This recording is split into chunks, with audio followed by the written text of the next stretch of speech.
All party delegation था और एक वॉइस में हम लोग बात कर रहे थे। उसका मैसेज पांचों कंट्री में गया कि इंडिया इज यूनाइटेड। गांव में 26 परिवारों का डेथ हुआ, 26 लोगों का। उनके परिवार के प्रति उन्होंने संवेदना व्यक्त की। पाकिस्तान 2018 से 2022 तक था और उस पर मॉनिटरिंग होती थी कि अपना जो इंटरनेशनल मॉनेटरी फंड से जो और वर्ल्ड बैंक से पैसा मिलता है, उस पैसा को वो कहीं टेरर ऑर्गेनाइजेशन को यूज नहीं करे, उसको दोबारा ग्रे लिस्ट में डालना चाहिए। प्रपोजल इंडिया लेके जाएगा, उस पर समर्थन करना चाहिए। 1 बजे नहीं 3:30 बजे बात होगी और 3:30 बजे बात हुआ। सीज फायर का रिक्वेस्ट किया और इंडिया ने माना। ये है सच्चाई।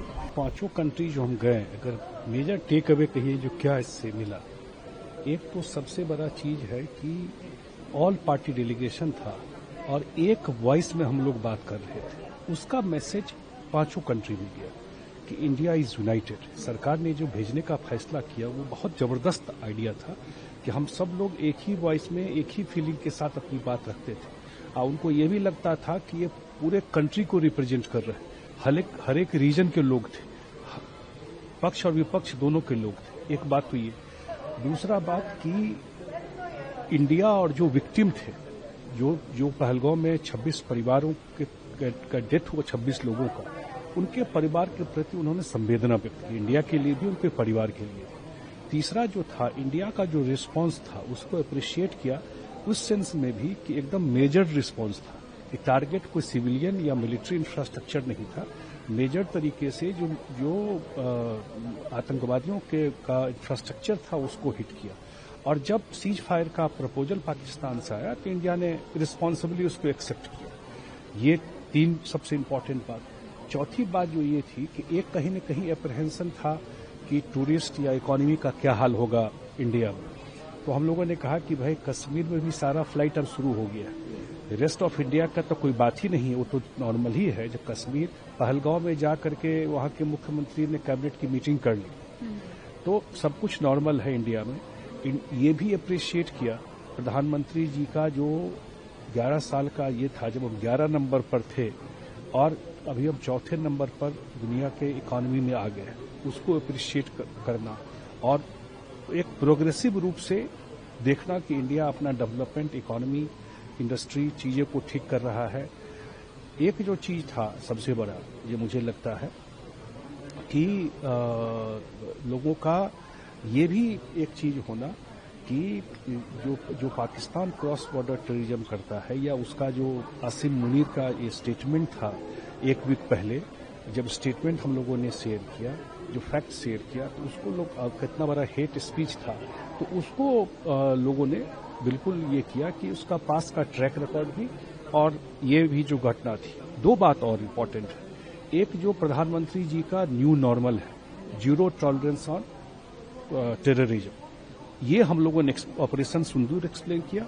और जो इंडिया का जो प्रधानमंत्री नरेंद्र मोदी जी ने न्यू नॉर्मल दिया है कि इंडिया कोई भी टेररिस्ट एक्टिविटी को अब वो एक्ट ऑफ वॉर मानेगा, तो एक ये बात था। और एक इंडस रिवर पर भी उनके प्रश्न रहते थे, तो उसको हम लोगों ने कहा कि भाई ऑलरेडी शायद ये ऐसा ट्रीटी तो दुनिया में नहीं हुआ होगा जो अपना कोई पानी 80% दूसरे कंट्री को दे दे। और उसके प्रियम्बल में था कि फ्रेंड एंड कॉपरेशन, कहाँ फ्रेंडशिप और कॉपरेशन बचा है।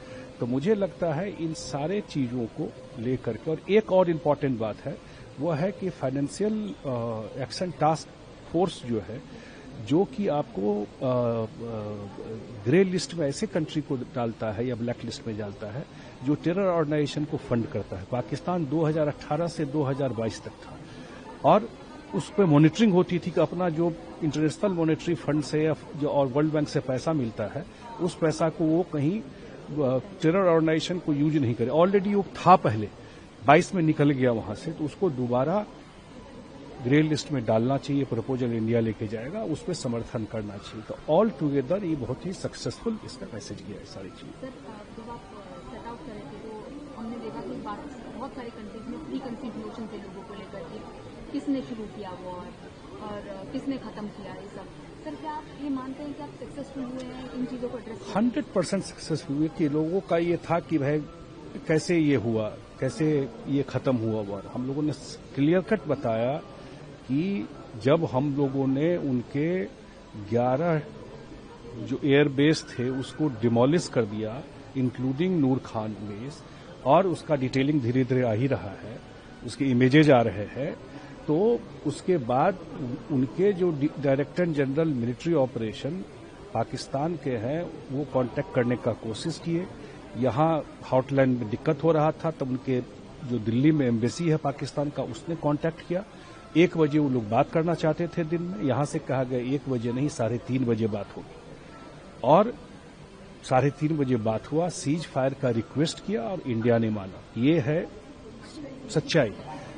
कंट्री, जब 2 कंट्री के बीच में प्रॉब्लम होता है, वार होता है, तो 10-20 कंट्री एक दूसरे को फोन करते हैं। तो ये ऐसा फोन तो आ ही रहा था डिफरेंट कंट्रीज से, तो वो एक अलग इशू है। लेकिन जहां तक सीज फायर की बात है, request came from Pakistan, India agreed to it. Sir, जो ये कंट्रीज 5 चुनी गई थी उसमें से 2 कंट्रीज ऐसे थे जो मुस्लिम मेजॉरिटी नेशन है सर, यहाँ आपको कैसा रिस्पॉन्स मिला? देखिए, इंडोनेशिया में तो बहुत ही जबरदस्त रिस्पॉन्स था।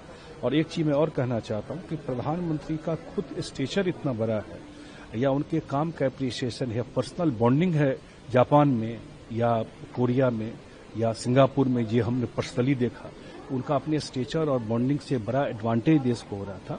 मलेशिया में थोड़ा सा, मुझे ये व्यक्तिगत अनुभव कह रहा हूं कि ये थोड़ा न्यूट्रल या थोड़ा सा लाइन जो है ये अप्रिशिएट करते थे टेररिज्म के लाइन को, लेकिन थोड़ा इनका रिस्पांस जो है शुरू के फेज में एक जो मैंने देखा, लेकिन बाद में ये तो अप्रिशिएट करते थे कि ये टेररिज्म नहीं होना चाहिए और इंडिया को राइट है अपना प्रोटेक्ट करने।